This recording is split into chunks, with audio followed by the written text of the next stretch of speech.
So guys होइन हाम्रो गाउँको अवस्था हेर, रोडको अवस्था हेर, कस्तो असुविधा हुन्छ गाइस। यतिको त अब के भन्नु, अब एउटा रोड पनि किन भन्दैछौ, म त के सोच्दैछु हो मेन यो त अब के भन्नु अब होइन।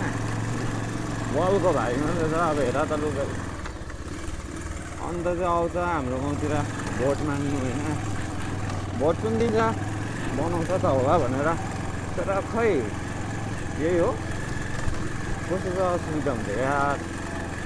अबदेखि चाहिँ जो हाम्रो गाउँमा भोट माग्नु आउँछ तिनीहरूलाई चाहिँ भोट अगाडि नै कालीखोला स्कुलमा ड्याममै अगाडि हो ब्रिजमा नो रोड नो भोट सालाहरू यस्तो हुन्छ। अन्त इत्यादिको बाटो हो यो, अलिक साह्रो साह्रो बिमारी छ भने त लानु पर्दैन नि हौ, लाँदा लाँदै जान्छ नि हौ, यहीँबाट फर्काउनु पर्छ नि। यस्तो छ अन्त अवस्था हेर त, के भन्नु होला अब यो होइन, पुरा गरेर गरिसक्नु सक्नु छ, कति पनि भन्नु त्यस्तै छ अब हाम्रो गाउँमा है बाटोहरू, के चाहिँ गर्नु सक्छौँ हामी पनि अब बारे डेलिभरी केस त्यो प्रेग्नेन्सी केसहरू